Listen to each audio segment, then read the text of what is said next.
Goeiemôre julle. Psalm 20 sê, sommige vertrou op strydwaans en op perde, en ander vertrou op die naam van ons God Almagtig. So ek smaal altyd as ek dit lees, want dit is so natuurlik. Ons vertrou op ons bankbalans, as baie mense vertrou in gelde en dinge van hierdie lewe, 'n huis om eendag af te tree, strandhuis, anniteite, al hierdie dinge. So jy weet jy's gerus wanneer jou finansies is uitgesorteer of jou kinders is uitgesorteer of tangible things that you can see. So jy vertrou op hierdie fisiese dinge wat mag en krag en voorsiening en oorwinning represent. Maar dan sê die Here, en sommige vertrou op sy almagtige naam. So die rede, ek wil actually oor Deborah praat. 'n ongelooflike vrou van God. Sy is in Judges, sy was 'n judge gewees.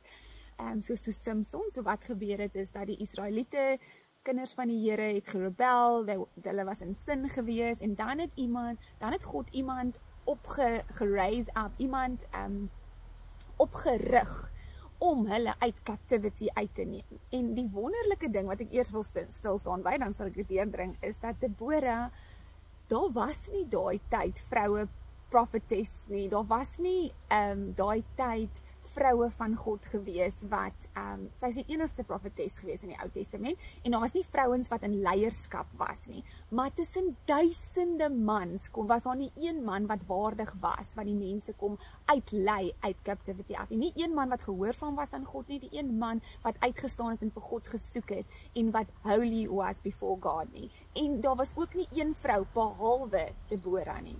Ekskuus, die trekker raas nou. Ek het net gou eers gepos.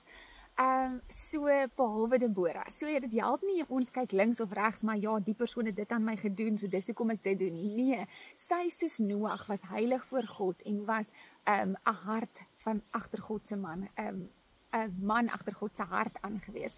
So maak nie saak wat ander aan jou doen nie, dit is wie jy is voor God. En God het vir Deborah opgerig as iemand wat raad gegee het, as iemand wat ander gehelp het, as iemand wat die woord van God gespreek het, as 'n prophetess.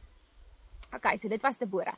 So in hierdie tyd gewees, in Judges, was die Israeliete. But the Israelites again did evil in the sight of the Lord. So the Lord sold them into the hands of Jabin, king of Canaan, who reigned in Hazor. Okay, en die army, sy army leader was Sisera, so dis waaroor ek nou wil praat.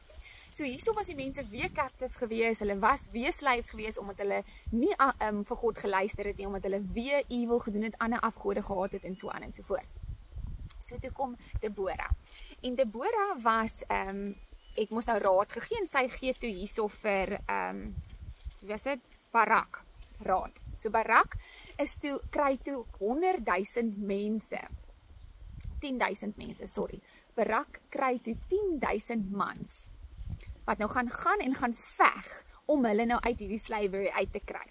So 10,000 mense teen Sisera se army, so daar staan, hy het 900 chariots gehad, soos waans en perde gewees. So dit is wat hy gehad, 900, en as jy nou gaan mooi verder navorsing doen, het hy 10,000 mense op perde gehad, en dan ook nog 300,000 mense op voet, teenoor 10,000 mense, net wat enige swaardjie probeer in die hande kry het, van hulle het nie geld gehad nie, hulle was in slawerny gewees.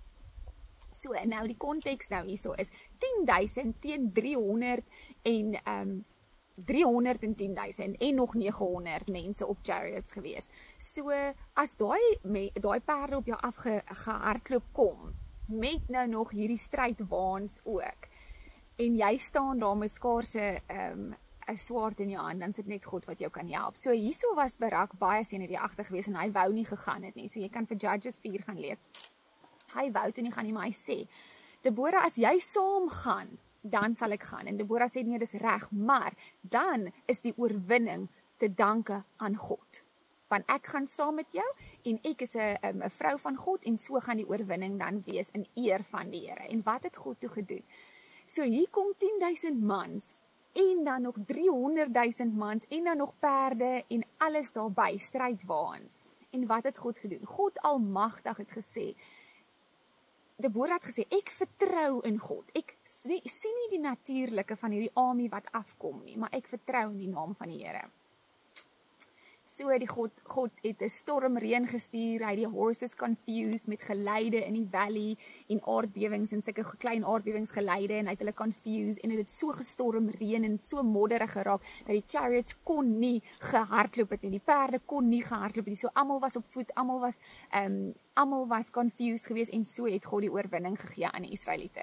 So hoe wonderlik is dit nie wat God voor jou uitgegaan het nie, want hier sê Deborah, our God has gone before you. En so het hy sy mense toe ontslaan uit die slawerny uit. So hoe wonderlik is dit nie om te weet nie. Ons vertrou partykeer aan al die dinge wat ons kan sien rondom ons.